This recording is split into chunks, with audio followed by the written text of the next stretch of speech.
Bon, tout le monde s'est bien salué alors? Vous avez échangé les nouvelles?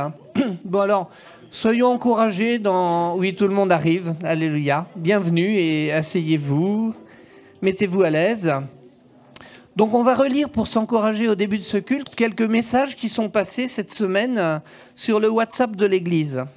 Figurez-vous que voilà ce qui a été écrit. Que le Seigneur vous manifeste sa bienveillance et vous accorde la paix en ce début d'année. Il y a 43 ans à la minute, c'est-à-dire à 17h pile ce jour du 9 septembre, un moment inoubliable lorsque on a atterri à Charles de Gaulle comme une famille pour la première fois avec Denise et Brian, et cela par la foi, ne sachant pas ce qui nous attendait. Dieu a été fidèle. Amen. Quelle foi et quelle fidélité vous avez manifesté, toi et ta famille. Merci d'être venu nous aider dans l'annonce de la bonne nouvelle. Merci pour le travail accompli et cela continue par la grâce de Dieu. Nous remercions Dieu pour tout ce que tu nous as déjà apporté. Frère bien-aimé que tu es pour nous, joyeux anniversaire Christophe. Que notre Seigneur fasse mûrir en toi le fruit de toutes ces années de service, de mise à disposition pour lui, ta famille et son assemblée. Puisse-t-il te rendre au centuple et t'accorder ce que ton cœur désire, sois béni. Que tu sois une éponge dans la main de papa pour continuer à recevoir sa grâce et la sagesse. Que Dieu continue à renouveler puissamment ta foi en Jésus et à cultiver en toi le précieux fruit de l'Esprit. Que le Seigneur te comble de ses bienfaits. Alors je demande pardon à Christophe, à qui j'ai emprunté beaucoup des bénédictions citées. Cette semaine, c'était destiné à l'anniversaire de Christophe. Mais la main du Seigneur est suffisante pour nous arroser tous de ces bénédictions, de ces mêmes bénédictions, sans que ça manque à d'autres. Amen. Donc, que le Seigneur manifeste à chacun de nous ce matin, si je résume ce qu'on a entendu, sa bienveillance, sa paix, sa fidélité, sa grâce, ses bénédictions, sa sagesse, le fruit de son esprit et tous ses bienfaits. Vous avez la foi que le Seigneur va le faire dès ce matin? Amen. Ok. Alors, on a aussi la foi que le Seigneur va le continuer toute cette semaine.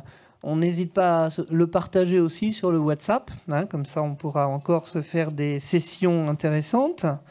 Et puis entrons maintenant dans un moment de louange avec l'équipe de louange. Et pour démarrer ce culte par la parole de Dieu, bien sûr, un psaume au hasard, le psaume 119, au verset 171. Que mes lèvres publient ta louange. Amen.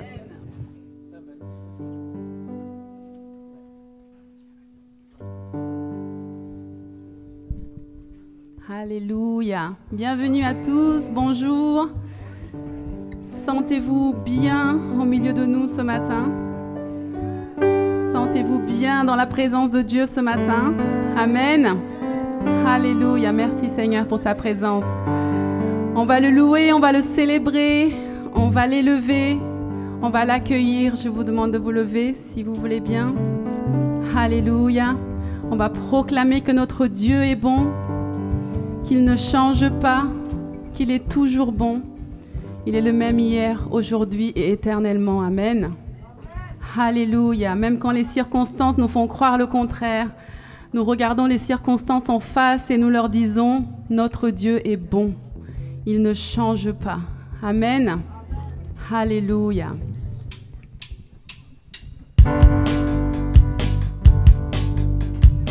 N'hésitez pas à taper des mains, à danser. Alléluia. Il y a la joie dans la présence de Dieu. Je veux le proclamer du sommet des montagnes. Ta grâce est sans limite, ta bonté sans égale, ta tendresse m'envahit, ta bonté me poursuit dans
vie te célèbre. Oui, tu es bon. Oui, tu es bon. Vent, soleil ou pluie, mon cœur te redit que tu es bon. Oui, tu es bon. Un cri sur mes lèvres. Oui, ma vie te célèbre. Oui, tu es bon. Tu es bon. Vent, soleil ou pluie, mon cœur te redit que tu es bon. Oui, tu es bon. Et je chante car tu es bon. Et je danse car tu es bon. Et je crie de joie. Tu es bon. Tu es bon pour moi. Et je chante car tu es bon. Et je danse car tu es bon. Et je crie de joie. Tu es bon. Tu es bon pour moi. Et je chante car tu es bon. Et je danse car tu es bon. Et je crie de joie. Tu es bon. Tu es bon pour moi.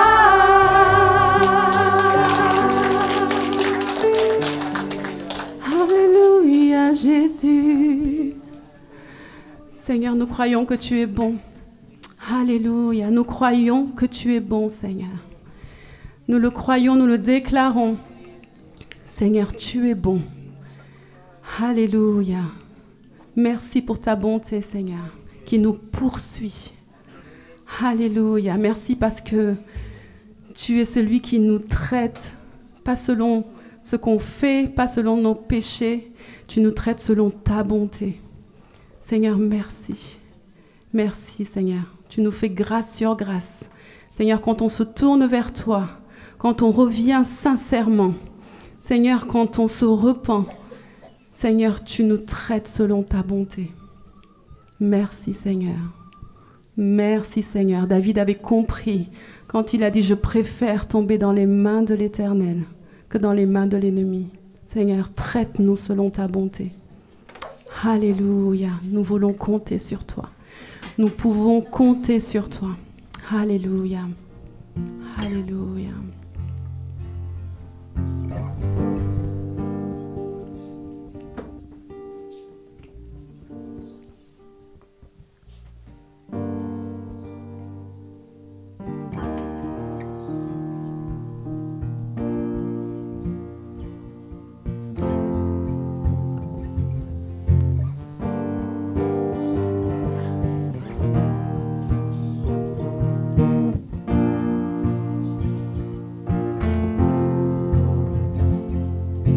Rien ne saurait me détourner de ton amour, il durera jamais.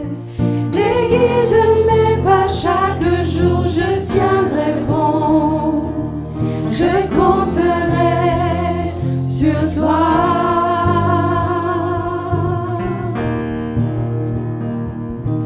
Rien ne saurait restreindre ta fidélité, ta grâce, je sais, m'entoure dans l'obscurité, je tiendrai bon, je compterai sur toi.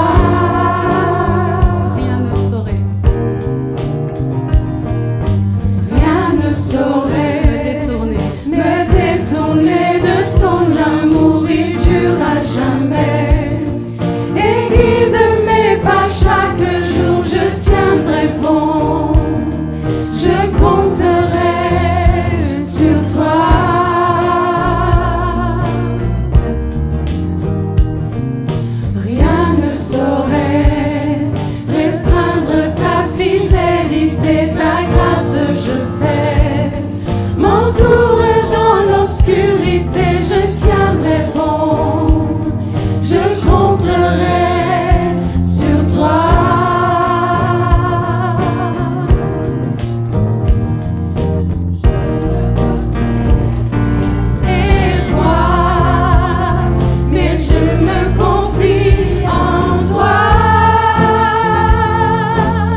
tout mon espoir est établi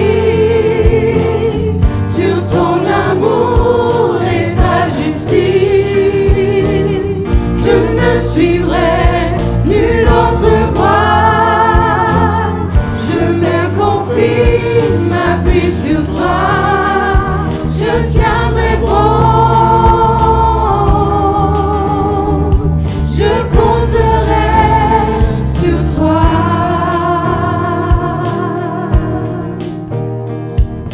Toi mon abri, quand la tempête vient souffler, tu es mon appui. Et quand survient l'adversité, je tiendrai bon. Je compterai sur toi. Toi mon abri, toi mon abri. Quand la tempête vient souffler, tu es mon appui. Et quand survient l'adversité, je tiendrai bon. Je compterai sur toi.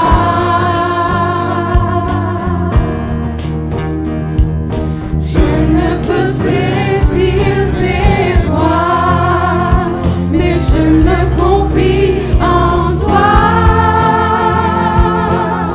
Tout mon espoir est établi sur ton amour et ta justice. Je ne suivrai nulle autre voie. Je me confie, m'appuie sur toi. Je tiendrai bon. Je compterai sur toi.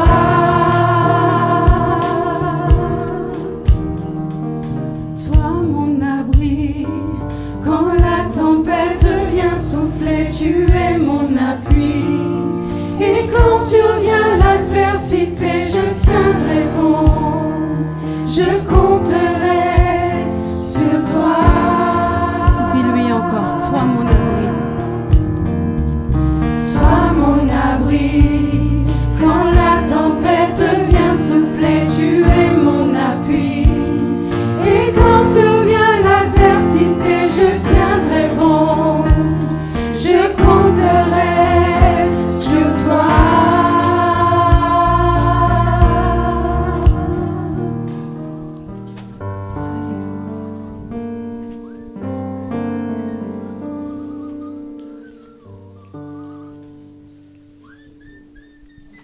Est-ce que quelqu'un veut élever la voix ce matin pour dire, Seigneur, tu es mon appui. Je veux le déclarer, tu es mon appui. Oui, Seigneur Jésus, merci pour ce privilège que nous avons ce matin de nous rassembler encore, Seigneur, pour faire monter notre amour, notre reconnaissance, nos louanges, Seigneur. Oui, Seigneur, tu es notre appui, tu es notre bouclier, Seigneur. Nous pouvons compter sur toi, Seigneur, mon Dieu Jésus. Réponds ton Esprit Saint, ta présence au ciel de ce matin, Seigneur. Viens nous visiter ce matin, Seigneur. Viens nous guérir, Seigneur. Viens nous remplir de ta joie, de ta paix, de ton amour, Seigneur, mon Dieu Jésus. Tu es digne en ce matin, Seigneur, en ce lieu, Seigneur. Tu es digne d'être élevé, Seigneur. Tu es digne d'être adoré, de recevoir notre adoration, Seigneur.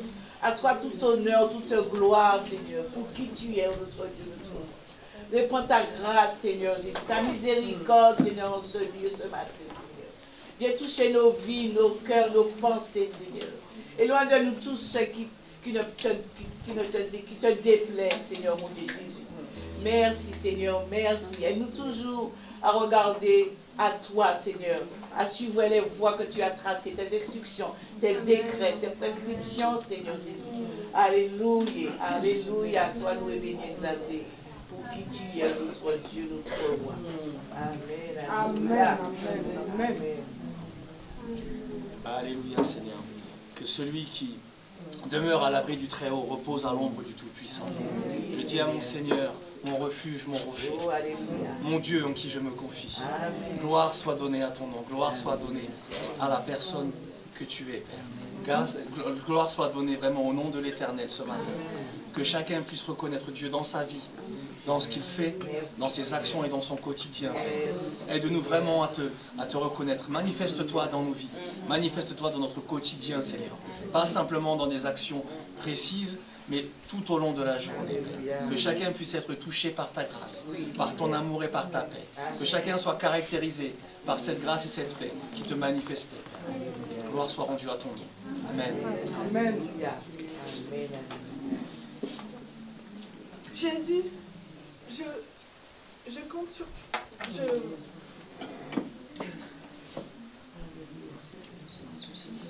me confie en toi parce que je compte pour toi.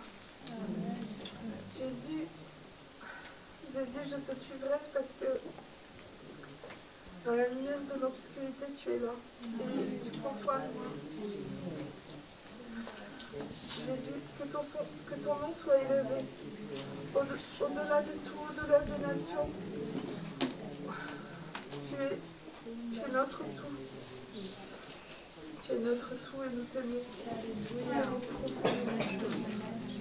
Et ça ne sera jamais suffisant. Tu es notre Dieu. Tu es notre Dieu. C'est dans ton nom, Jésus, que je prie.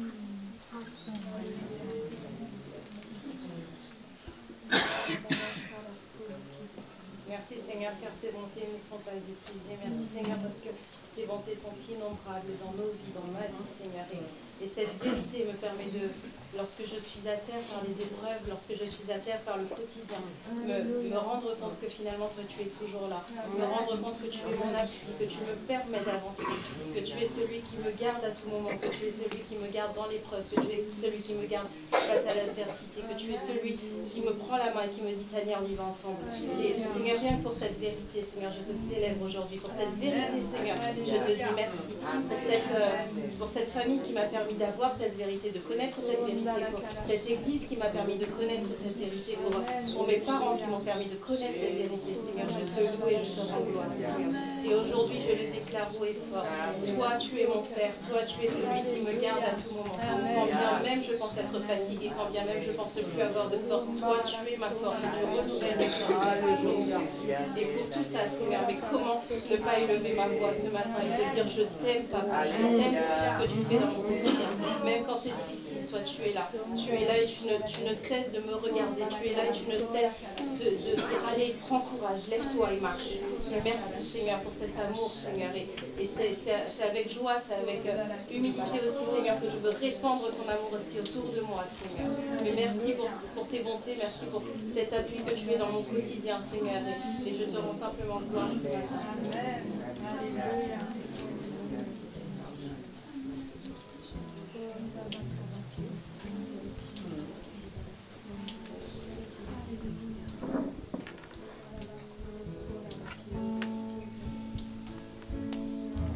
Seigneur, tu es celui sur qui nous voulons bâtir nos vies. Aucune autre fondation. Aucun autre fondement que le Christ. Le rocher de notre âme. Alléluia. Merci Seigneur.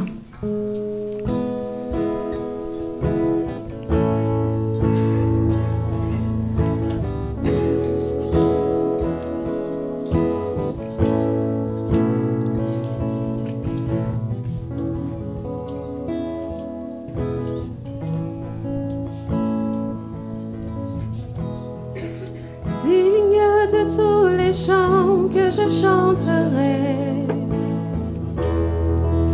digne de la louange que j'élèverai, digne de chaque souffle que je te rendrai, je vis pour toi.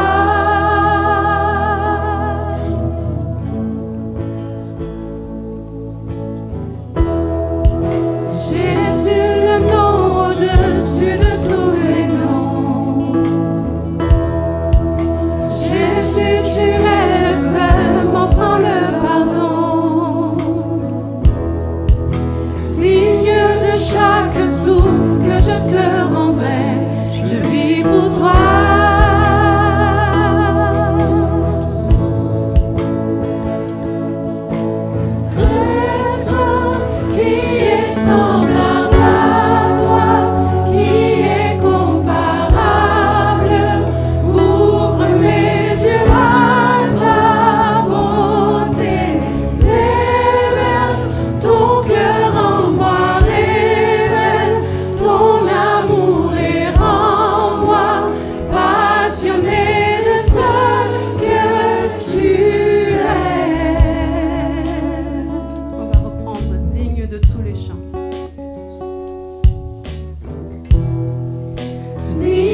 Digne de chaque souffle que je te rendrai, je vis pour toi.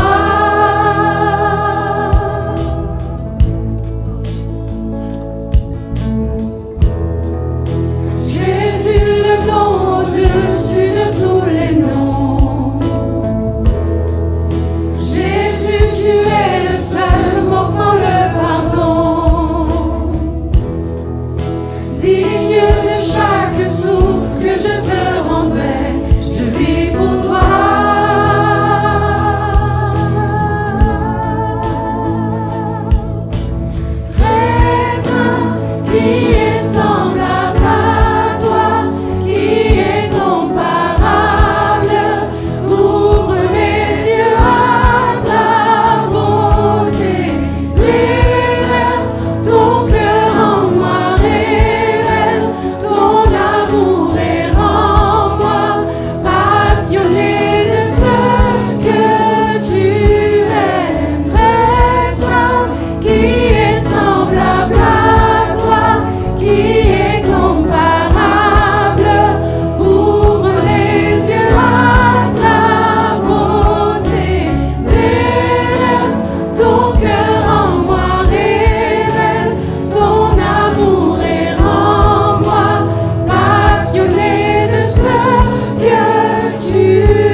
te dire que nous t'aimons. Je veux te dire combien je t'aime, Seigneur.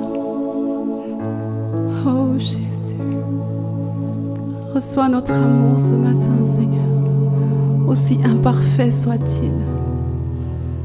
Reçois notre amour, Seigneur. Alléluia. Viens par ta grâce. Esprit de Dieu.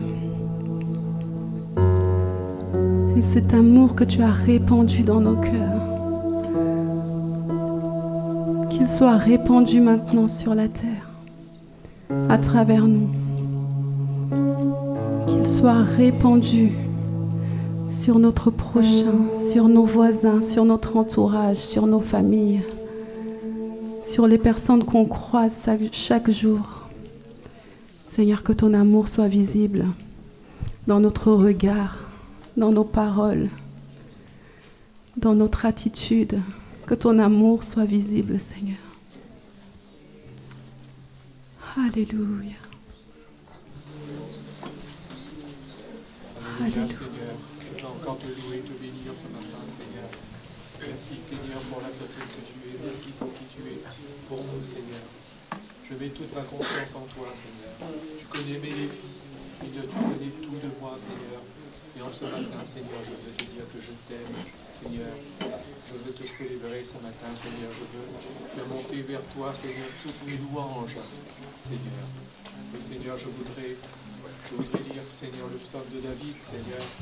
L'Éternel est mon berger, je ne manquerai de rien. Il me fait reposer dans de verts pâturages.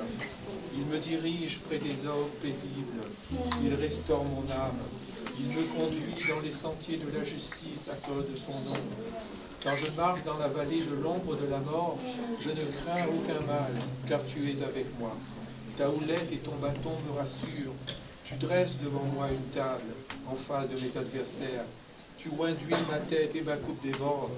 Oui, le bonheur et la grâce m'accompagneront tous les jours de ma vie, et j'habiterai dans la maison de l'Éternel jusqu'à la fin de mes jours. Merci Seigneur.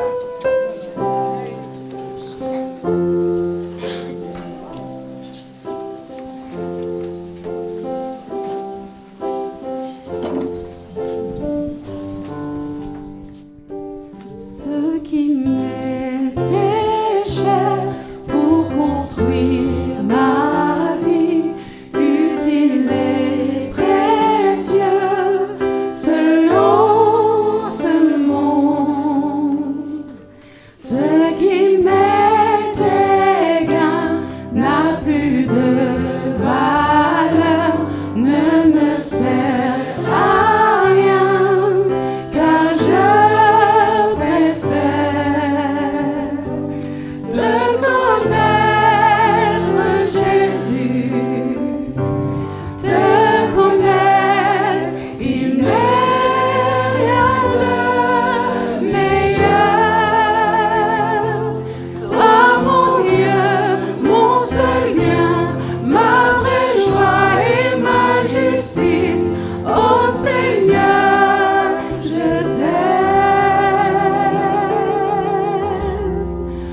David disait, il y a une chose que je désire. Et je la désire ardemment. Je la désire avec passion. Je la désire plus que toute autre chose. Alléluia. Je la désire jusqu'à la mort. Alléluia. C'est d'habiter dans la maison de l'Éternel, dans la présence du Saint des Saints. Alléluia. Alléluia. Merci Jésus pour l'accès à la présence du Saint des Saints. Pour l'accès, alléluia, au trône de grâce. Merci Jésus pour le voile déchiré qui nous donne cet accès illimité. Alléluia. Merci Jésus.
Amen.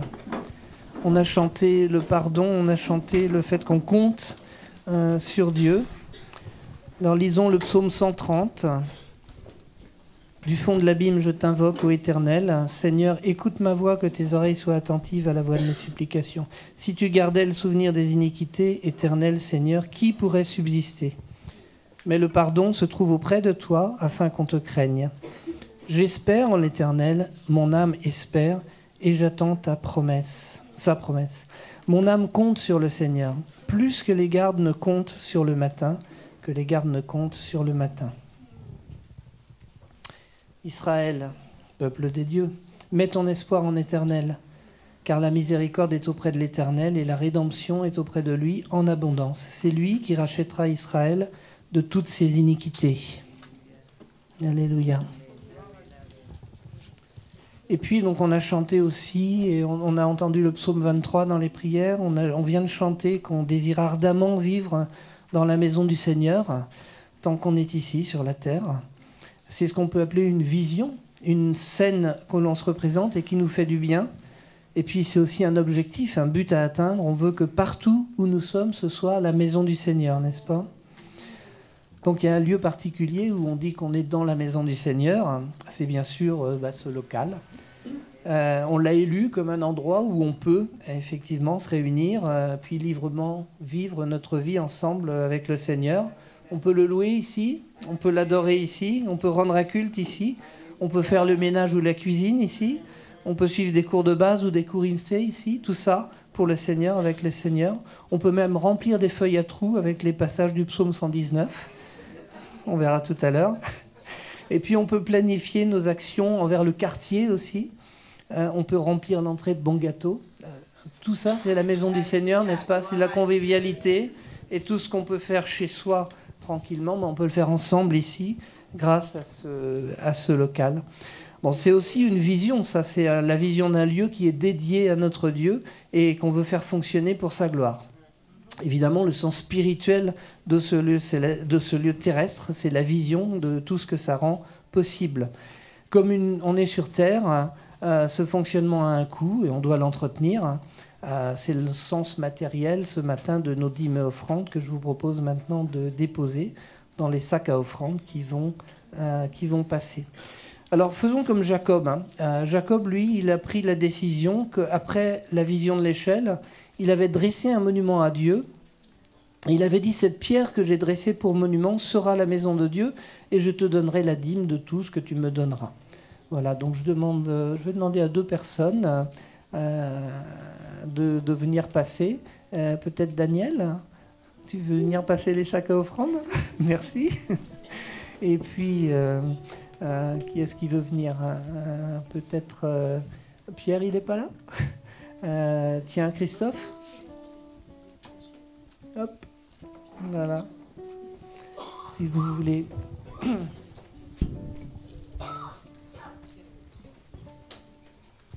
Hop, passer.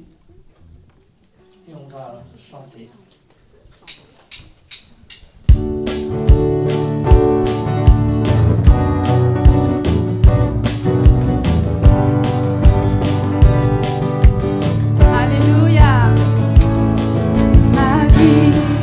En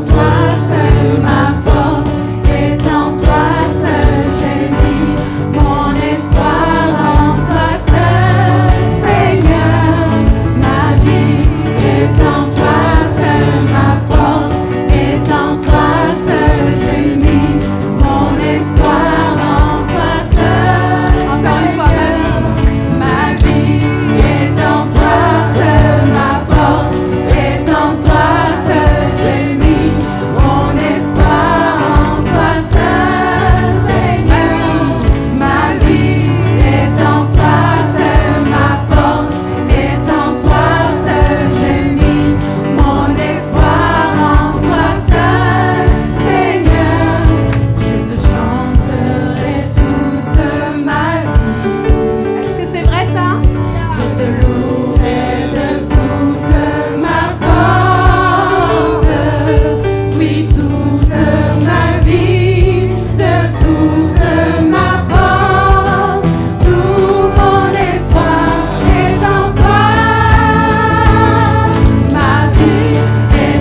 Merci Seigneur pour l'argent, parce que c'est un mauvais maître, mais un bon serviteur. Et voilà, il ne faut pas l'oublier aussi que c'est un bon serviteur et que c'est un utile serviteur. Donc aide-nous, nous, à être des bons maîtres de l'argent que tu nous donnes. Donne-nous l'argent pour faire ce que nous devons faire pour ton service et pour nos vies. Aide-nous à être intelligents, à être sages, à être rusés aussi peut-être parfois dans la façon dont nous utilisons cet argent. Et dans la parabole des talents, par exemple, tu nous montres qu'on peut avoir beaucoup d'argent et être un bon et fidèle serviteur. Alors, si nous pouvons être de cela, tant mieux. Et si nous n'avons pas d'argent, aide-nous à vivre heureux dans ta parole et avec toi. En Jésus, Amen. Merci Christophe. Merci Daniel. Eh bien les enfants, je pense que vous pouvez rejoindre l'école du dimanche. Que le Seigneur vous accompagne, vous fasse du bien et vous remplisse de sa joie et de son amour. Eh bien on va passer aux annonces justement. Mesdames, est-ce que vous êtes là? Oh. Mesdames, est-ce que vous êtes là? Ah, c'est mieux. Donc, je vous rappelle notre rendez-vous dimanche prochain, après le culte. Nous allons déjeuner ensemble. Donc, n'hésitez pas à venir les bras pleins, comme d'habitude, de bons et délicieux mets. Hein, entrée, plat, dessert, boisson, tout ce que vous voulez. Et puis, on va passer un bon moment entre filles. Vous ne voulez pas manquer ça. Je vous le dis, vous ne voulez pas manquer ça. Donc, rendez-vous dimanche prochain. Et également, le vide dressing est prévu le 13 octobre, après le culte. Donc voilà, si vous avez encore des petites choses à emmener, si vous pouvez les emmener d'ici là. Donc, dimanche 13 octobre après-midi, vide dressing, qui est notre excuse pour garder la porte ouverte et pour permettre aux gens du quartier d'entrer dans ce lieu et de nous rencontrer et de les rencontrer et de leur montrer le beau sourire de Jésus. Amen.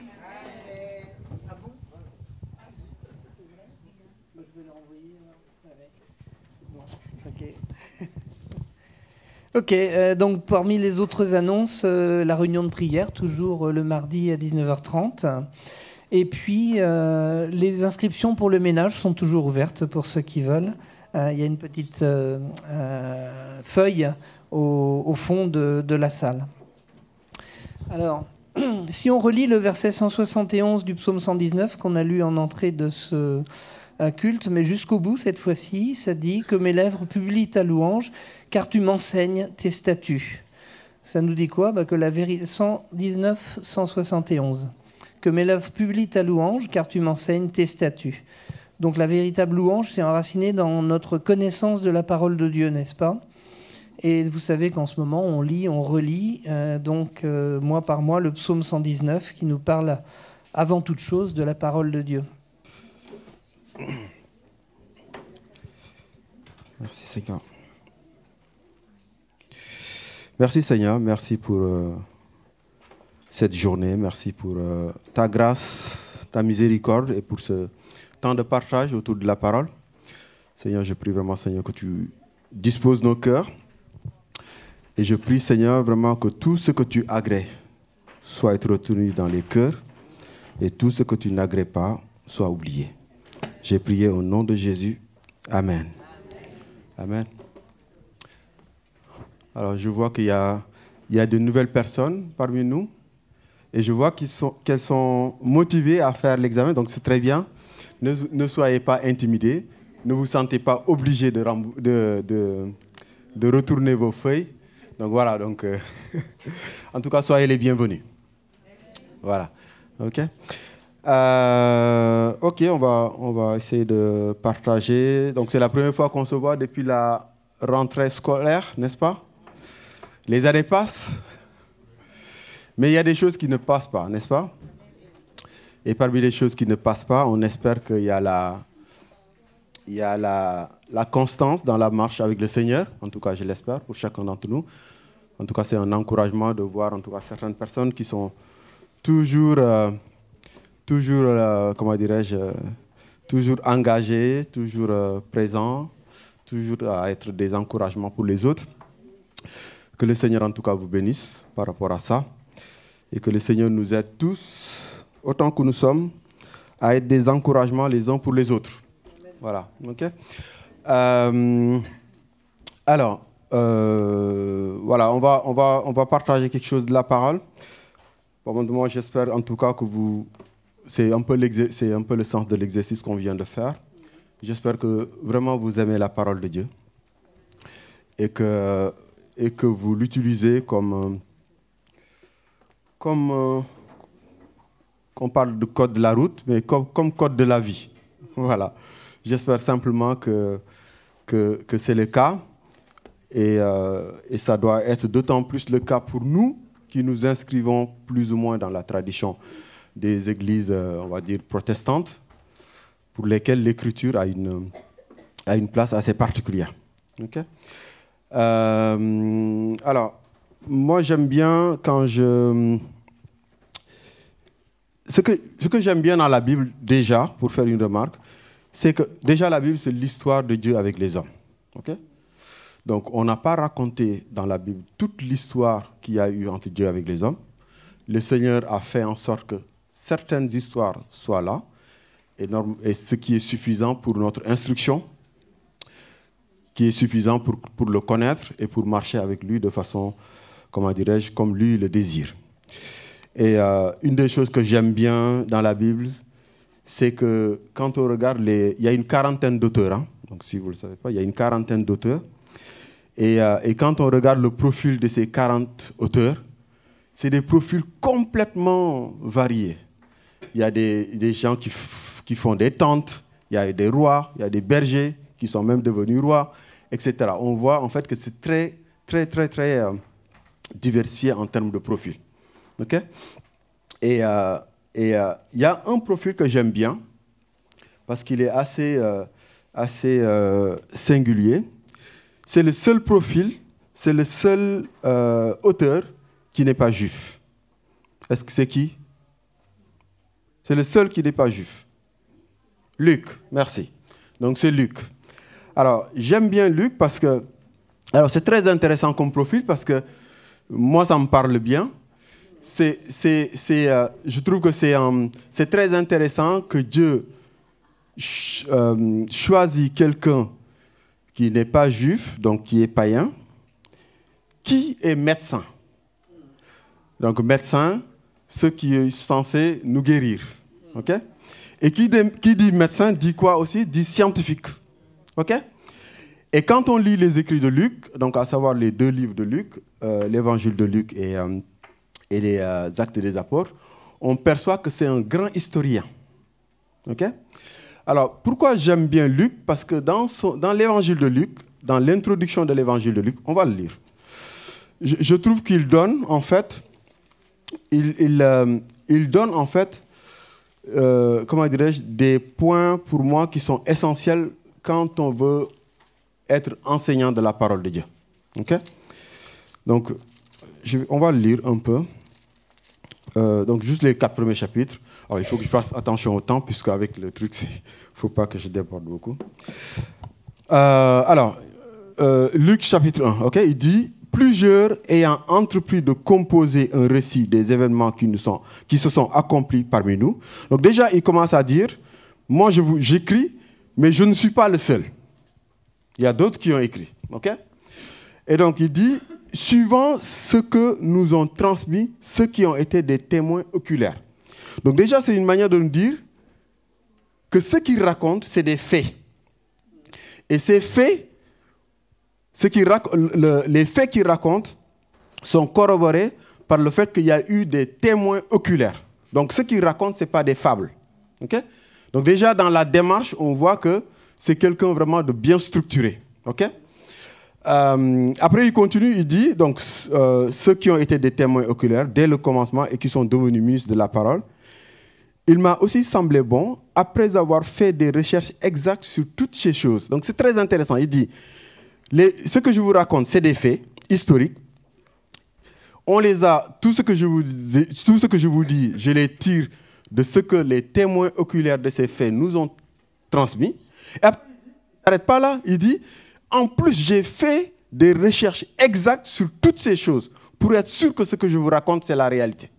Donc vous voyez la démarche, j'aime beaucoup ça parce que je pense que quand on partage la parole de Dieu, il faut, un, qu'on soit convaincu de ce qu'elle dit, deux, que ça soit basé sur des certitudes, trois, qu'on puisse faire des recherches profondes pour bien comprendre ce qu'on enseigne, et après, simplement, on peut le partager. Et après, ce que j'aime bien dans la fin de ce qu'il dit, après, il dit, donc, il m'a semblé bon, après avoir fait des recherches exactes sur toutes ces choses, depuis leur origine, de te les exposer par écrit d'une manière suivie. Ça que j'aime bien, c'est-à-dire, c'est le fait qu'en fait, ce qu'il expose, et j'aime bien justement l'évangile de Luc et les actes des apôtres dans la manière dont c'est écrit, c'est bien structuré. Et je pense que quand on partage la parole de Dieu, il faut que ce soit super structuré. Et c'est pour ça que personnellement, ça c'est un choix personnel, quand je fais les messages, j'essaie toujours de garder une trame dans les messages. Okay? Donc souvent, quand je fais les messages, je vous dis, mais vous vous rappelez de ce qu'on a vu la dernière fois? Je fais exprès. Je sais que souvent, la plupart, on ne retient pas. Ou quand on retient, on ne retient qu'un peu. Mais pour moi, c'est un moyen de toujours revenir sur des choses qu'on a vues, les répéter pour que ça soit une seconde nature et de rajouter quelque chose de nouveau. Et d'essayer de voir comme ça comment on peut le structurer petit à petit. Okay? Donc, aujourd'hui, le message que je vais vous partager, je vais revenir sur ce qu'on a fait l'année scolaire dernière. Okay?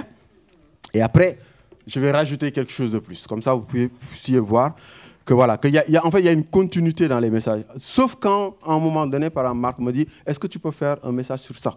Donc ça va me sortir de ma trajectoire. Mais j'essaie toujours de garder une trajectoire pour que ça suive un peu une démarche bien structurée. OK? Alors, l'année dernière, il y a eu deux phases dans tout ce qu'on a pu faire avec Marc, David, Philippe et Guy. Dans tout ce qu'on a pu partager, dans la première partie, il y a eu deux phases. Il y a eu une deuxième phase où en fait on partageait, chacun est venu, on a fait des messages un peu selon ce qu'on avait dans le cœur. Donc c'était plus ou moins libre. Par contre, la première partie, si vous vous rappelez bien, on avait fait les messages sur 2 livres. OK? Donc je pense que vous vous rappelez, Éphésiens et 1 Thessaloniciens.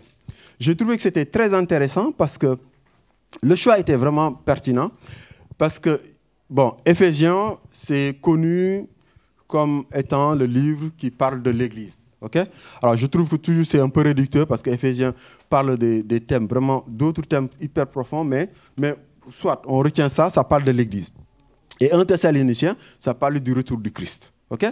Donc, faire des messages autour de l'Église et du retour de Christ qui est quelque part l'espérance de l'Église, pour moi, c'est fondamental. Donc, les choix étaient vraiment pertinents. Okay? Alors, dans ce qu'on avait partagé, bon, chacun essayait de faire verset par verset, tu vois, d'expliquer, etc. Moi, quand je faisais les messages, je ne faisais pas systématiquement verset par verset. C'était un choix personnel. Je voulais, en fait, mixer 2 manières d'étudier la parole de Dieu. Parce qu'il y a 2 façons d'étudier la parole de Dieu. On peut prendre, par exemple, un livre, on le lit, et on essaie de comprendre vraiment le livre, c'est-à-dire à savoir qui écrit ce livre, à qui il écrit, etc. Donc le thème du livre. Et après, noter tous les thèmes que le livre aborde. Donc ça, c'est vraiment une étude. En fait, tu fais une étude sur le texte. Donc ça, c'est une approche. Et puis, il y a une deuxième approche qui est de faire d'étudier par thème. Je prends un thème et j'essaie de parcourir toute la Bible pour savoir qu'est-ce que la Bible dit sur ce thème-là. Donc, ce qu'on appelle une étude thématique. Donc, j'ai essayé un peu de mixer. Okay? Et c'est pour ça que souvent, donc j'ai parlé de l'Église, mais j'ai aussi parlé de, si vous vous rappelez, des composantes du salut. Okay? Vous vous rappelez, on avait un peu parlé des composantes du salut. Est-ce que vous vous rappelez des composantes du salut? Les différentes composantes du salut. Vous vous rappelez? Qui peut me citer les trois principales composantes du salut? On les avait vues, je ne sais pas. Ah? Là? Ça c'est une des composantes, ouais. Mais les 3 principales, c'est justification, sanctification et glorification, ok? Mais en fait, il y en a plusieurs, en fait. Et c'est hyper important de les comprendre parce que, en fait, j'avais fait exprès de revenir sur ces choses parce que, en fait, en gros, il y a un débat dans le milieu chrétien. Il y a une vision du salut qui est... Il y en a qui voient le salut comme ça. On va dire c'est un mur vertical. Alors, il y en a qui sont sauvés, donc ceux qui sont ici, et ceux qui sont sauvés. Et donc, il y en a qui voient le salut comme quoi c'est un passage de là vers là. Et quand on est là, on ne peut plus revenir. OK? Donc, c'est ceux qui défendent, en fait, ce qu'on appelle la doctrine de l'OSAS, O-S-A-S, once saved, always saved. C'est-à-dire, une fois sauvé, toujours sauvé. OK? Et puis, il y en a qui disent, non. Le salut, ce n'est pas un truc comme ça qui sépare, mais c'est plutôt comme ça, c'est un chemin. OK? Et donc, j'avais fait exprès de vous partager les composantes du salut, c'était pour vous montrer que le salut, c'est un chemin. OK? Donc, les composantes du salut, c'était quoi? C'était, alors, je les rappelle rapidement. La première composante, le point de départ, c'est la grâce. Parce que la Bible nous dit, nous sommes sauvés par la grâce. Donc ça, c'est le premier point. Et le deuxième point, c'est la foi. Et donc, parce que la Bible nous dit, nous sommes sauvés par la grâce, par le moyen de la foi. OK, ça, c'est le deuxième point. Mais c'est très important de comprendre, parce que qu'est-ce que c'est que la foi? C'est hyper important de savoir ce que c'est que la grâce, la foi. Par exemple, tu vois, si je prends par... Et c'est pour ça que c'est important de les comprendre. Le fait de croire, parce que souvent les gens pensent que la foi, c'est le fait de croire. Mais en fait, la foi, c'est une chose. Le fait de croire, c'est différent. Il y a une petite nuance. La foi repose sur le fait de croire, mais il y a une différence. OK? Parce que si vous confondez les deux, vous allez avoir un problème parce que la Bible dit que c'est par la grâce que vous êtes sauvés, par le moyen de la foi. Et il rajoute, cela ne vient pas de vous, mais c'est un don de Dieu. Donc si la foi, c'est un don, et que vous pensez que le fait de croire et la foi, c'est la même chose, vous risquez d'être tombé dans la doctrine du calvinisme, comme quoi, c'est Dieu, puisque c'est un don de Dieu. Ben, c'est que Dieu a donné certains dons et pas d'autres. Donc, il a fait exprès de sauver d'autres. Et donc, ça, c'est pas. Et c'est pour ça que c'est bien de bien étudier chaque composante, parce que ça va vous permettre de ne pas tomber sur certaines hérésies. OK? Parce qu'en fait, ce qui se passe, c'est que la foi, le salut, c'est par grâce, par le moyen de la foi. OK? Et la Bible dit, cette foi, c'est un don de Dieu, mais sauf que la Bible rajoute en disant, la foi vient de ce qu'on entend, et ce qu'on entend vient de la... OK. Quand on entend la parole de Dieu, on doit y répondre. Et pour y répondre, c'est que c'est là où il faut croire. Et c'est pour ça que souvent, Jésus, quand les évangiles, il dit, crois-tu cela? Donc la foi qui est un don, c'est du côté de Dieu, c'est Dieu qui le donne, mais de notre côté, nous devons répondre par la foi. Et c'est pour ça que quand vous lisez, par exemple, l'évangile de Jean, c'est très intéressant. Tous les mots croire et tous les mots dérivés autour de croire, croyance, etc., il y en a une centaine. Mais vous allez jamais voir le mot foi dans l'évangile de Jean. Okay? Donc notre réponse à nous, c'est de croire. Okay? Et quand on croit, ben voilà, Dieu va poser cette foi en nous. Parce que la Bible nous dit, à chacun, Dieu lui a donné une mesure de... Donc c'est quand on répond à la parole, en croyant, cette mesure de foi arrive en nous. OK? Donc, grâce, foi, et après, donc, quand on réalise que le salut, c'est par grâce, on voit la bonté de Dieu, n'est-ce pas? Parce qu'on voit que... Parce que la grâce, c'est quoi? La grâce, c'est quand tu... comment dirais-je? Quand on te donne quelque chose que tu ne mérites pas. OK? Et la miséricorde, c'est quand on ne te donne pas ce que tu mérites. Voilà, c'est ça. Donc, la grâce, c'est quand on donne quelque chose qu'on ne mérite pas. Donc, quand on voit que nous avons le salut par la grâce, nous reconnaissons la bonté de Dieu. Et la Bible nous dit quoi? La bonté de Dieu doit nous pousser à la repentance. Voilà, donc, grâce, foi et la repentance arrivent. OK? Quand la repentance arrive, qu'est-ce que c'est que la repentance? Alors, c'est un mot que beaucoup utilisent, et je trouve que souvent, quand j'essaie de voir si la personne a bien compris, souvent ça... C'est un mot qu'on utilise souvent, mais qu'on... D'ailleurs, juste pour vous montrer, qui est dans la Bible celui qui s'est le plus repenti? Juste une question pour voir. Qui? Pierre? Non. Non. Non.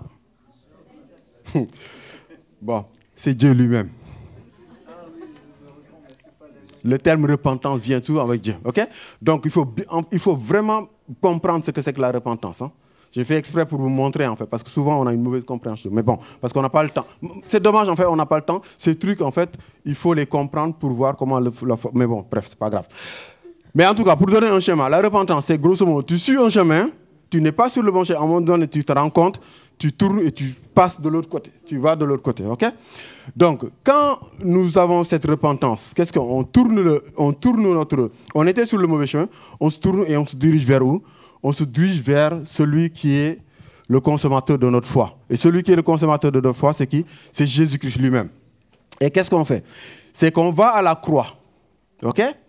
On va à la croix, on se repent et on a quoi? La rémission le pardon et la rémission des péchés. N'est-ce pas? Donc, grâce, foi, repentance, rémission des péchés. OK? Mais, quand on arrive à la croix, qu'est-ce qu'on dit? On donne à Dieu tous nos péchés. OK? Alors, beaucoup de gens oublient une chose, c'est qu'ils pensent que quand on vient à la croix, on donne à Dieu, Seigneur, prends tous nos péchés, pardonne. Non. En fait, à la croix, c'est une transaction qui se passe. C'est qu'on vient, on donne à Dieu tous nos péchés. Jésus va venir, ok, j'accepte, tu t'es repenti, tu as la foi, je prends tous tes péchés. Mais en contrepartie, le Seigneur va te dire, tu vas prendre ma justice maintenant. Il ne faut jamais oublier ça.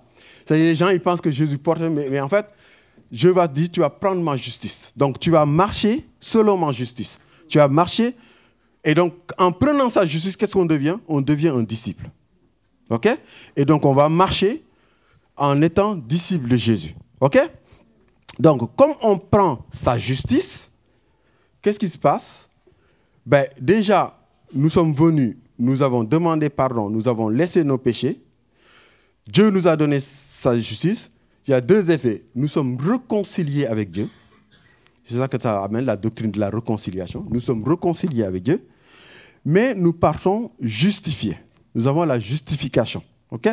Donc, grâce, foi, repentance, rémission, justification, réconciliation. Okay? Donc, tout ça, c'est des composantes du salut. Donc, et c'est pour ça que je vous dis, le salut, c'est un chemin. Okay? C'est pas un truc où je passe de l'un à l'autre. C'est un chemin. Okay? Donc, nous sommes justifiés. Quand nous sommes justifiés maintenant, ben, qu'est-ce qui se passe? Ben,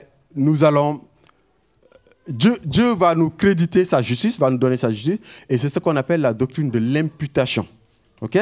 Nous sommes imputés de la justice du Fils de Dieu. OK? Donc, nous allons justement vivre ce qu'on appelle l'imputation. Une fois qu'on est là, étant justifié, la justification, c'est en fait, c'est une manière en fait de nous sanctifier. Mais ce qu'on appelle en fait la sanctification positionnelle. C'est-à-dire, quand on est justifié, Dieu va nous mettre à part, puisqu'on est devenu maintenant ses disciples, et ce qu'on appelle la sanctification positionnelle. Pourquoi positionnelle? Parce qu'on nous remet sur une position de la voie vers la sanctification. OK?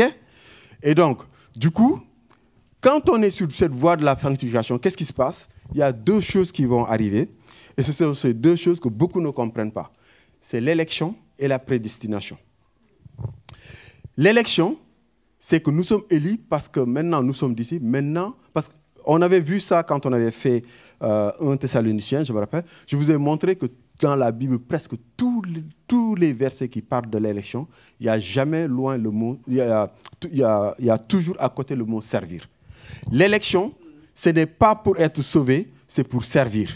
Okay? Quand vous lisez par exemple le livre d'Ésaïe, vous allez voir Jacob, mon serviteur, celui que j'ai choisi, celui que j'ai élu, etc. L'élection est toujours en rapport avec le service. Jamais en rapport avec le fait qu'on est sauvé définitivement. Okay? L'élection, c'est toujours... le peuple d'Israël c'est un peuple élu pour qu'il soit lumière des nations, pour servir Dieu, pour être lumière des nations. On voit que tout le monde n'est pas sauvé d'Israël. Donc, ce n'est pas que Dieu les a élus pour que voilà, tout le reste, on vous met de côté. Non. Dieu les a élus pour servir d'être lumière, pour que les gens sachent qui est le vrai Dieu. C'est ça l'élection. L'élection, ça n'a pas grand-chose à voir avec le salut proprement. C'est une composante, mais ça n'explique pas tout le salut. Okay? Et après, vu qu'on est sur la voie de la sanctification, nous sommes prédestinés à 3 choses. Alors, il y a 3 versets dans la Bible qui parlent de prédestination. On est prédestiné à être héritier, on est prédestiné à être à la glorification, et on est prédestiné à être conforme à Christ. OK? Donc, si vous voulez les versets, je ne les ai pas en tête, mais je peux vous les donner. Je pense que même je l'ai noté ici. Ouais, c'est Ephésiens 1.1 pour l'héritage, prédestiné à être adopté, donc Romains 8, 23, et à être conforme à Christ, Romains 8, 29. Voilà, exactement. Voilà. Et donc, on est maintenant sur la voie de la sanctification. OK? Donc, étant sur la voie de la sanctification, ben, qu'est-ce qui va se passer? Ben, on se dirige simplement vers, justement, les étapes qui restent. C'est-à-dire, soit, à un moment donné, on meurt, on va attendre la résurrection. Donc, on a chanté tout à l'heure ici la résurrection. J'ai bien aimé la chanson qu'on a chantée tout à l'heure, parce que ça reprend quelques composantes du salut, justement. Donc, la résurrection. Ensuite, il y aura la glorification, la rédemption et l'adoption. L'adoption, c'est la dernière étape. Alors, beaucoup de gens pensent que nous sommes adoptés maintenant. Non. La Bible dit que nous avons reçu l'esprit d'adoption. Et l'adoption, c'est quand on aura reçu notre corps glorieux. Vous le lisez dans Romains 8. Okay? Je ne vais pas relire pour gagner du temps. Okay? Donc, c'est ça que nous avons vu dans les composantes du salut. Okay? C'est une progression. On n'a pas encore atteint la glorification. On n'a pas encore atteint l'adoption. Donc, en fait, le fait de dire une fois sauvé, toujours sauvé, en fait, dans cette phrase-là, c'est la première partie de la phrase qui est faux. C'est-à-dire, le salut, on ne l'obtient qu'à la fin. Alors, à la fin, quand on sera glorifié dans notre corps glorieux, ça sera vrai. On sera sauvé pour l'éternité. OK? Alors, je vais revenir sur une des composantes, c'est le fait justement d'être réconcilié avec Dieu. OK? Alors, ce qui est intéressant, c'est que quand on est vraiment dans la voie de la sanctification, qu'est-ce qui se passe? C'est qu'en fait, quand on lit dans 1 Corinthiens 12, 1 Corinthiens 12 va nous dire que nous allons être baptisés dans le corps du Christ. Et c'est là où c'est important de voir une chose. Le salut, ce n'est pas qu'une affaire personnelle. Nous sommes sauvés pour les autres. Et c'est pour ça qu'on doit avoir le fardeau des âmes. Okay? Et donc, nous sommes baptisés dans le corps du Christ. C'est dans 1 Ephésiens 12. Okay? Le baptême dans le corps du Christ. Nous sommes baptisés dans le corps du Christ. OK. Maintenant, quand nous sommes baptisés dans le corps du Christ, il y a 2 conséquences à cela. C'est que déjà, nous sommes dans le corps du Christ, ce qui nous montre que nous sommes réconciliés avec Dieu et que nous sommes en connexion avec la tête qui est le Christ. OK? L'Église étant son corps. Mais ça nous rappelle que nous sommes en rapport avec les autres. Parce qu'un organe tout seul ne vit pas dans son coin. Okay? Nous sommes toujours en rapport avec les autres. Donc, nous devons être à la fois réconciliés avec Dieu, mais aussi réconciliés dans le corps, en connexion avec les autres. Okay? Maintenant, pour rester dans cette position dans le corps, c'est la clé. C'est-à-dire, en fait, il faut que nous restions dans, justement, le corps. Pour cela, Dieu nous a donné 3 outils. Le premier, c'est le Saint-Esprit. Le deuxième, c'est justement le corps, c'est-à-dire l'Église. Okay? Et le troisième, c'est la parole de Dieu. Okay? Maintenant, le plus important, alors, bien entendu, le Saint-Esprit, sans le Saint-Esprit, justement, nous ne sommes pas baptisés dans ce corps-là, ça c'est évident. Mais il y a une chose fondamentale pour continuer à rester dans ce corps-là, c'est justement ce que je voudrais partager avec vous. Probablement, on en parlera plusieurs fois. Donc, c'est pour ça que j'ai pris un peu de temps pour rappeler un peu. Mais ce qui est fondamental pour rester dans le corps, il faut... Alors, le corps, c'est en un seul, c'est uni. OK? Et donc, le thème vraiment sur lequel je veux en tout cas insister peut-être cette année, et essayer de garder des trucs, c'est le thème de l'unité. OK? L'unité dans le corps. L'unité dans le corps. Voilà, c'est sur ça qu'en fait je veux insister. Okay? C'est un thème qui est fondamental, qui est capital, qui d'ailleurs structure tout ce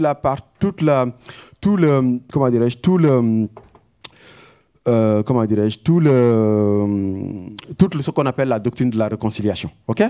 Alors, c'est fondamental parce que c'est un enseignement qui vient de Jésus-Christ lui-même. Okay? Alors, peut-être qu'on va lire. On va lire Jean 17, pour comprendre, pour vous montrer pourquoi le thème de l'unité est hyper important et que ce n'est pas un enseignement pour lequel je fais une déduction, c'est le Christ lui-même qui le dit. OK? Vous vous rappelez de Jean 17, OK? C'est la prière de Jésus-Christ, n'est-ce pas? Oui? OK. Donc, on va lire ce que Jésus-Christ va dire. OK? Alors, je vais lire à partir du verset... Bon, on peut lire, enfin, je ne sais pas. Je vais lire à partir du verset 15, OK? OK. Je ne te prie pas de les ôter du monde, mais de les préserver du malin. Ils ne sont pas du monde, comme moi je ne suis pas du monde. Sanctifie-les par la vérité, ta parole est la vérité. Comme tu m'as envoyé dans le monde, je les ai aussi envoyés dans le monde. Et je me sanctifie moi-même pour eux, afin qu'eux aussi soient sanctifiés par la vérité. Ce n'est pas pour eux seulement que je prie, mais encore tous ceux qui croiront en moi par leur parole. Donc nous tous, ok? Et après il dit, afin que tous soient un, n'est-ce pas? Afin que tous soient un, comme toi, Père, tu es en moi, et comme je suis en toi, afin que eux aussi soient un en nous. Pour que le monde croit que tu m'as envoyé. Déjà là, il y a les croyants qui doivent être un en Christ, mais le monde est à côté, ok? Donc, n'allez pas faire votre projet en disant on va mettre l'union avec le monde. Ça ne marchera pas. Donc, ce n'est pas ce que la parole de Dieu nous dit, ok? Donc, comment dire, donc je poursuis. Je leur ai donné la gloire, verset 22, que tu m'as donné afin qu'ils soient un comme nous sommes un. Moi en eux et toi en moi, afin qu'ils soient parfaitement un et que le monde connaisse que tu m'as envoyé et que tu les as aimés comme tu m'as aimé. Donc, vous pouvez lire après pour la suite. Donc, pourquoi Jésus-Christ nous dit ça? Parce que lui-même, il est en union, en unité avec le Père. Alors, ça rentre un peu dans la doctrine de la Trinité, mais je ne vais pas parler de ça. OK? Alors, il y a une chose, justement, parce que maintenant, la question, c'est comment on va implémenter l'unité. Parce que l'unité, c'est bien beau, mais ce n'est pas une chose facile. N'est-ce pas? Vous êtes d'accord? OK. Il y a une chose, ça vraiment, s'il y a une chose à retenir dans ce message-là, c'est celui-là. OK? Il y a une chose qui, si cette chose n'est pas comprise, il ne peut jamais avoir l'unité. Est-ce que vous pouvez imaginer ce que c'est? L'unité n'est possible que par cette chose-là. L'amour, ouais, mais oui, ouais, c'est. Vous pouvez ne pas être uni avec quelqu'un, vous avez de l'amour pour lui. L'esprit, la Trinité, c'est le modèle. L'esprit, oui, pour l'unité de l'Église, il faut l'esprit, sinon ce n'est pas possible. Ça, mais ce n'est pas l'esprit. Alors, je vais sortir comment dire, je vais sortir du cadre théologique pour que vous puissiez comprendre. La France, c'est un pays. Donc, la France, en tant que pays, c'est un bloc. Il y a une unité. OK? Même si, voilà, il peut y avoir, mais il y a une unité. Qu'est-ce qui fait qu'il y a cette unité? Hein? Là? Mais qu'est-ce qui fait qu'il y a cette unité de la nation? C'est qu'il y a des institutions et tout le monde est soumis aux institutions. OK? En fait, l'unité n'est pas possible sans la soumission. Impossible. C'est impossible d'avoir une unité sans la soumission. OK? L'exemple, je disais que la Trinité, c'est le modèle. OK? Qu'est-ce que la Bible nous dit de Jésus-Christ? Existant sous forme de Dieu, il n'a point regardé le Père comme une... on va le lire dans Philippiens 2. OK? D'ailleurs, pourquoi Jésus il dit qu'il est un avec le Père? Parce que simplement, Jésus-Christ s'est soumis au Père et tout ce qu'il fait, c'est de soumettre complètement sa volonté à la volonté du Père. C'est pour ça qu'ils sont un. OK?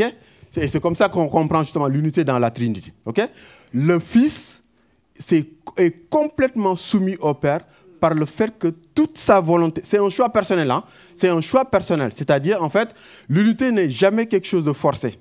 Quand je dis que l'unité, c'est la base, c'est la soumission, c'est que celui qui est soumis, c'est lui qui choisit volontairement d'être soumis pour maintenir l'unité.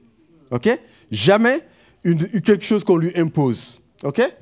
Alors, si on lit Philippiens 2, on peut voir justement ce que le Christ a fait, ce passage extraordinaire de Philippiens 2. OK? Si vous vous rappelez de ça. Philippiens 2, OK? Ayez en vous les mêmes sentiments qui étaient en Jésus-Christ. OK? Et qu'est-ce qu'il dit? Il dit, existant sous forme de Dieu, il n'a point regardé son égalité avec Dieu comme une proie arrachée. Mais il s'est dépouillé lui-même en prenant une forme de serviteur, en devenant semblable aux hommes. Et il a paru comme un vrai homme. Et il s'est humilié lui-même, se rendant obéissant jusqu'à la mort, même jusqu'à la mort à la croix. Vous vous rappelez quand il était au jardin? Que ta volonté soit... Si cette coupe peut s'éloigner de moi, mais non pas ma volonté, mais ta volonté. OK? Soumission totale. OK? C'est pourquoi Dieu l'a souverainement élevé et lui a donné le nom qui est au-dessus de tout nom, afin qu'au nom de Jésus, tout genou fléchisse dans les cieux, sur la terre et sous la terre, et que toute langue confesse que Jésus-Christ est Seigneur à la gloire du Père. L'unité n'est pas possible s'il n'y a pas une soumission. OK? Alors, et c'est pour ça que, tout à l'heure, je disais, n'allez pas faire votre projet en disant je vais aller unir les gens. Ce n'est pas ce que Dieu a dit dans la parole. Vous savez, Dieu, dans la parole, c'est un Dieu structuré, bien ordonné. En réalité, Dieu a défini 2 structures pour lesquelles il a défini les règles de l'unité pour ces 2 structures et pour ces 2 structures uniquement. La première structure, alors, c'est l'assemblée du peuple de Dieu. Alors, j'utilise l'assemblée du peuple de Dieu pour éviter le mot église. C'est pour prendre toute l'histoire de la révélation avec le peuple d'Israël. OK? Donc, mais je peux dire église. OK? Et la deuxième structure, c'est les familles qui sont dans cette structure-là. Pas n'importe quelle famille, mais les familles qui sont dans cette structure-là. Et tout ce que Dieu fait pour maintenir cette structure, cette unité, c'est de définir une hiérarchie dans chacune de ces 2 structures. Et c'est pour ça que dans la famille, il y a une hiérarchie qui est définie entre l'homme et la femme. Et c'est pour ça que dans l'Église, il y a une organisation qui est définie. OK? Pourquoi? Alors, on va lire un texte comme ça, on va l'expliquer. On va aller dans 1 Corinthiens 11. OK? 1 Corinthiens 11. 1 Corinthiens 11, vous connaissez ce passage. OK? OK. Soyez mes imitateurs comme je le suis moi-même de Christ. OK? Voilà. C'est ça le but, c'est d'être... Nous devons être... Quand je parlais tout à l'heure des composantes du salut, je disais que nous sommes prédestinés à 3 choses. Une des choses, c'est d'être conforme à Christ. Si on est conforme à Christ, il faut qu'on imite Christ. OK? Il faut qu'on commence déjà à imiter Christ. OK? Alors, il dit, verset 2, « Je vous loue de ce que vous vous souvenez de moi à tout égard et de ce que vous retenez mes instructions telles que je vous les donnais. » C'est-à-dire, en fait, les Corinthiens avaient des problèmes et ils avaient demandé à Paul comment résoudre ces problèmes. Et Paul leur a donné ses instructions. Et Paul leur dit, je suis satisfait que vous ayez suivi mes instructions. Et il va donner maintenant l'explication des instructions qu'il leur a données. OK? Alors, il dit maintenant, je veux cependant que vous sachiez que Christ est le chef de tout homme. Que l'homme est le chef de la femme et que Dieu est le chef de Christ. On va essayer de bien comprendre parce que ce passage-là est toujours mal compris. Déjà, première remarque. Dieu n'a jamais dit, jamais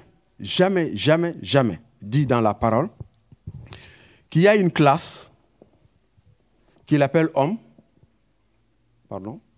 et une classe qu'il appelle femme, et que tout homme de cette classe-là, toute femme de cette classe-là est soumise à n'importe quel homme de cette classe-là. Dieu n'a jamais dit ça. Jamais.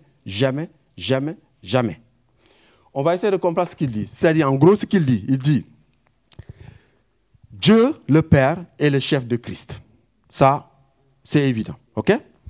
Après, il dit, Christ est le chef de tout homme. Vous voyez bien qu'il dit de tout homme. Donc, ça veut dire que...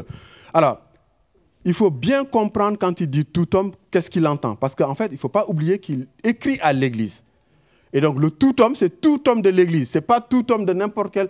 Parce qu'en fait, vous ne pouvez pas être unis avec Christ si vous n'êtes pas soumis à lui. Donc, forcément, quand il dit tout homme, c'est tout homme de l'Église. Donc, tous les hommes de l'Église, aucune exception, sont soumis à Christ.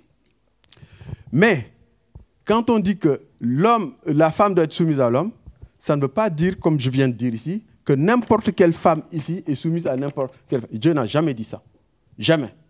C'est-à-dire, moi, je prends un exemple. J'en sais rien, qu'est-ce que je peux prendre un exemple? Je ne sais pas, moi. Si je prends Tania, OK? Même si je viens, j'apporte souvent des messages ici, etc. C'est simplement ma sœur en Christ. Je n'ai aucune autorité sur elle. Aucune. Dieu m'a donné aucune autorité sur elle. En tant que frère et sœur en Christ, je peux lui donner des conseils. Elle l'écoute, elle ne l'écoute pas. Dieu m'a donné aucune autorité sur elle. La seule autorité, c'est son mari. OK. La seule autorité, c'est son mari. OK? Maintenant, elle, en tant que membre de cette église, et que cette église a une espèce de hiérarchie, on peut dire qu'elle est sous l'autorité de Marc, qui est responsable de cette église. On peut dire ça. Mais même Marc, normalement, si il veut exercer son autorité, il doit passer par son mari. Pourquoi? Pourquoi je vous dis ça? Parce que tout homme est soumis à Christ.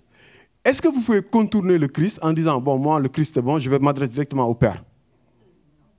Vous ne pouvez pas, c'est impossible en tant que chrétien, vous ne pouvez pas court-circuiter le Christ pour dire, je suis directement en lien avec le Père. Et c'est toute l'histoire de la révélation ce qui marche. Nous avons besoin d'un intermédiaire, c'est ce que explique Hébreu. Nous avons besoin d'un intermédiaire entre Père et nous. Et cet intermédiaire, c'est notre souverain sacrificateur. Et vous le voyez dans l'histoire d'Israël. Personne ne se levait dans le peuple disant, ah, tiens, moi je vais aller directement parler à Dieu. Non. C'est qu'on passait toujours par l'organisation que Dieu a mis. Et que le souverain sacrificateur, lui-même, c'est lui qui devait rentrer une fois en présence de Dieu dans le lieu saint. Donc, Dieu a mis un ordre dans les choses. Mais il a mis un ordre dans son assemblée et dans les familles qui appartiennent à son assemblée. Okay? C'est pour ça, je prends profit pour faire une parenthèse. C'est pour ça qu'en fait, il faut se méfier. Je donne cet exemple-là, mais je peux donner d'autres exemples. Tous les politiciens qui viennent vous dire, ben tiens, on va vouloir imposer la vision des Écritures à tout le monde. Parce que Dieu n'a jamais demandé ça. Vous ne pouvez pas demander à quelqu'un d'être soumis à la parole de Dieu s'il rejette Dieu. Ce n'est pas possible. Donc il ne faut pas être naïf. C'est-à-dire, en fait, souvent, moi, je sais qu'en fait, souvent les gens, ils viennent, ah ben tiens, l'autre, c'est le candidat, il a cité la parole de Dieu. Ben oui, ok, il a cité la parole de Dieu, ok, mais ce ne sera pas le critère pour moi d'aller voter pour lui. Et ben même Satan cite la parole de Dieu. Donc c'est pas... Et en fait, souvent, les chrétiens, surtout les chrétiens, ils sont beaucoup manipulés avec ça. C'est-à-dire, quand vous choisissez ayez vos critères, hein, je fais une parenthèse. D'ailleurs, la parenthèse que je viens de faire là, vous pouvez ne pas être d'accord avec moi, ce n'est pas la parole de Dieu, c'est mon point de vue. Okay. Donc, vous pouvez ne pas être d'accord. Vous pouvez avoir vos critères, mais n'allez pas utiliser la parole de Dieu pour justifier des choses que Dieu n'a pas demandées. Parce que Dieu n'a pas demandé d'aller imposer à des gens qui le rejettent sa loi, parce que ça ne marcherait pas. Comment tu peux imposer à quelqu'un une loi pour laquelle celui qui donne la loi rejette? Donc, voilà, il faut qu'on soit rigoureux dans notre manière de faire. Après, on peut avoir nos critères. On peut dire, tiens, moi, ce critère-là, pour moi, c'est le plus important.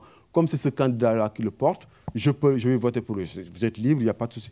Mais n'allez pas, en fait, parce que je trouve que souvent, en fait, on le voit un peu dans ce qui se passe aux États-Unis, les chrétiens sont manipulés, et en fait, voilà, ou ce qui se passe au Brésil. Il faut être rigoureux, voilà.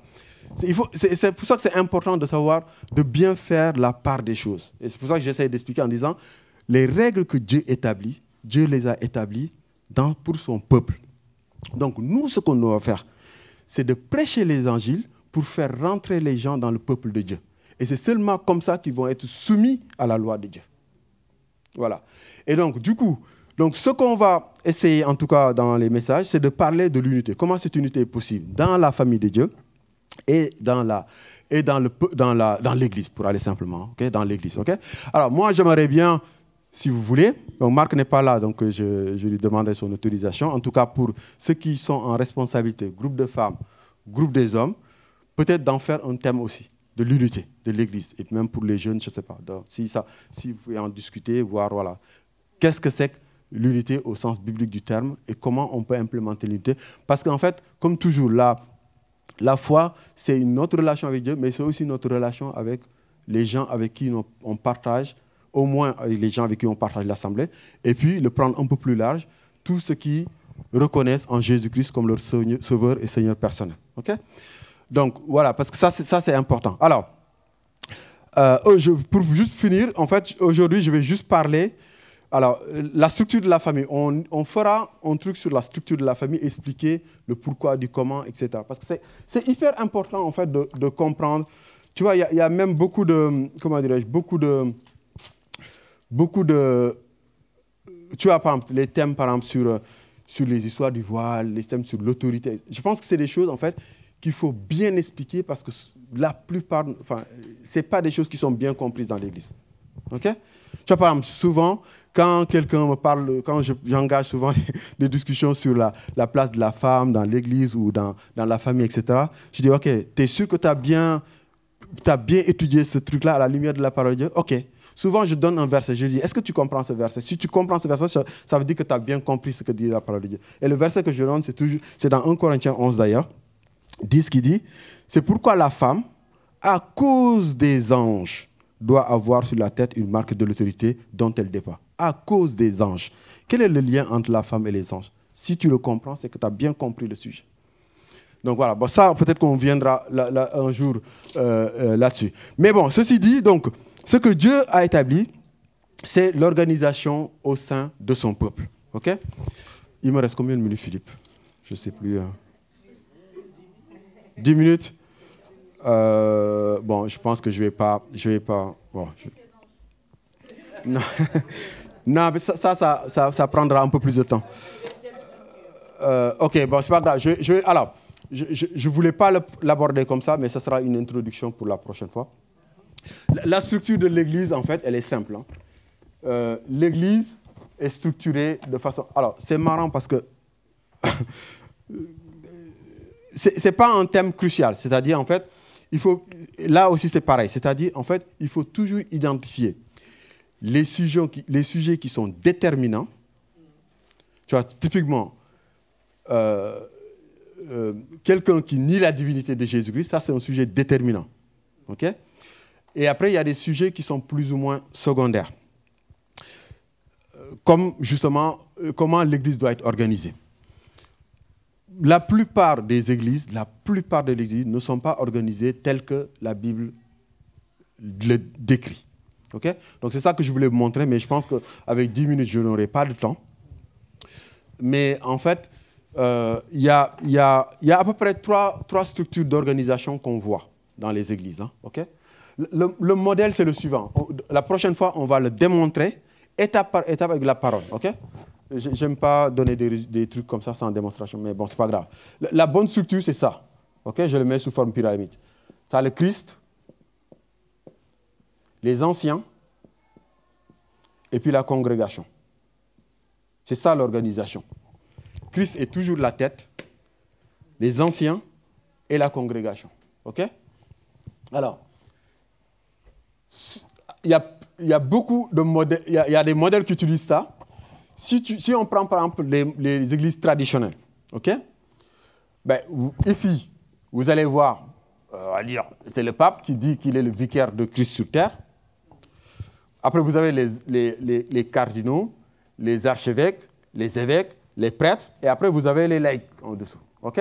Donc, grosso modo, les églises catholiques, orthodoxes, anglicans sont organisées comme ça. OK? Après, vous avez... Ça, c'est ce qu'on appelle, en fait, l'organisation épiscopale. OK? Il y a une autre type d'organisation qu'on appelle l'organisation presbytérienne, OK? Qui est structurée un peu comme ici aussi. C'est-à-dire, en fait, le Christ, les anciens et la congrégation. Mais il y a une nuance entre le modèle truc et les modèles qu'on voit, par exemple, dans les églises luthériennes, etc. Donc, on en parlera la prochaine fois. OK? Et il y a une troisième organisation, et c'est celle-là, moi, que je n'aime pas du tout. qui est comme ça. C'est plutôt à l'envers. Tu as la congrégation, tu as le CA de l'église et tu as le pasteur. Et en fait, c'est la congrégation qui vote pour définir ceux qui sont là. Et ceux qui sont là votent pour définir celui qui est là. Et donc, ce modèle-là, pourquoi je n'aime pas? Parce que c'est un modèle où le pasteur devient en fait un salarié. OK? Et en fait, ce que je n'aime pas non plus, c'est que... Parce qu'en fait, ce qu'il faut savoir, c'est que tout le monde n'a pas le don de diriger. Dieu a donné des dons à des gens pour diriger. Et pour d'autres, ils n'ont pas ce don-là. Et en fait, ça, il faut l'accepter. Okay? Et avec ce modèle-là, vous pouvez vous retrouver avec quelqu'un qui n'a pas le don de diriger et qui se retrouve là. Ce qui peut être une catastrophe. Okay? Donc, je vais essayer prochaine fois de vous démontrer, de parcourir à la lumière de la parole de Dieu pour que ça ne soit pas juste un truc dit comme ça, pour qu'on voit, tout est bien structuré dans le livre des Actes, comment l'Église doit être organisée et comment l'union autour de cette organisation doit se faire. Et après, on partirait justement sur l'organisation de la famille. Comment la famille doit être structurée et comment l'unité de la famille peut être atteinte avec ce que propose la parole de Dieu. OK? Donc, on va s'arrêter là. C'est toujours frustrant, mais ce n'est pas grave. On n'a pas trop le temps. OK, donc voilà. Donc, j'espère qu'au moins ça pose le problème. Mais retenez vraiment le fait que la soumission est la clé de l'unité. Ça peut être contre-productif, ça peut être contre-intuitif, mais c'est ça qui tient le ciment. Okay? Alors, on va prier. Merci Seigneur, merci pour ta parole, merci pour ton amour. Je te rends grâce pour la vie de chacun d'entre nous. Seigneur, merci pour tout ce que tu fais dans la vie de chacun d'entre nous. Merci de nous aider, Seigneur, à aimer ta parole, à la méditer.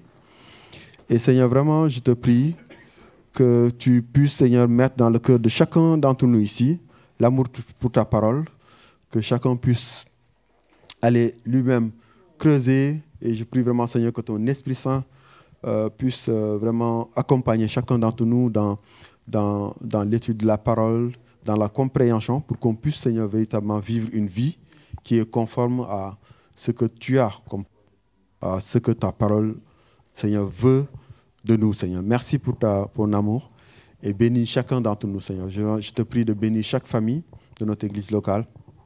Je te prie vraiment, Seigneur, vraiment d'unir, Seigneur, parce que, Seigneur, vraiment, si nous voulons avoir une unité au sein de l'église, il faut d'abord que dans les familles, nous soyons unis.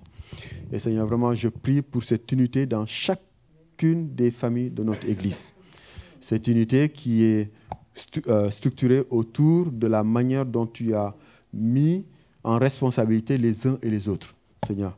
Si nous sommes responsables, nous sommes responsables. Si nous sommes soumis, nous sommes responsables de notre soumission aussi, Seigneur. Et Seigneur, nous comprenons que notre soumission, là où tu nous places, est un acte volontaire qui vient de nous. Et que ce n'est pas quelque chose que tu imposes, Seigneur, vraiment. Et Seigneur, je prie vraiment que tu puisses nous aider à toujours disposer nos cœurs, à être soumis convenablement, conformément, Seigneur, à ce que ta parole veut, Seigneur. Accompagne chacun d'entre nous. Et Seigneur, vraiment, tu connais le cœur de chaque personne. Tu connais aussi les forces et les faiblesses de chaque famille, Seigneur. Je te prie vraiment, Seigneur, de vraiment être présent dans chaque famille de notre Église, de bénir vraiment les papas, de bénir les mamans, de bénir les enfants. Et Seigneur, de les unir, Seigneur, autour de toi, Seigneur, vraiment. Que vraiment l'amour soit vraiment soit vraiment ce qui est au centre, et que, Seigneur, vraiment l'obéissance aussi à toi, Seigneur, vraiment soit ce qui est au centre. Que nous qui sommes pères ou responsables de famille, que nous soyons complètement soumis à toi.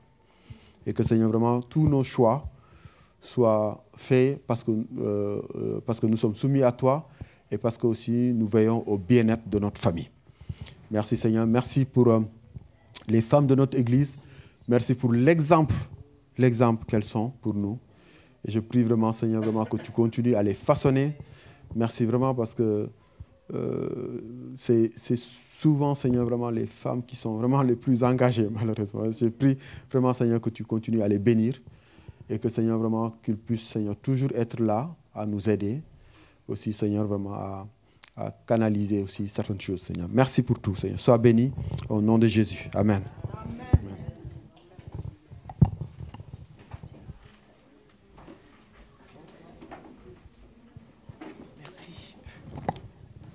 Merci, Michael. On prend date pour la suite.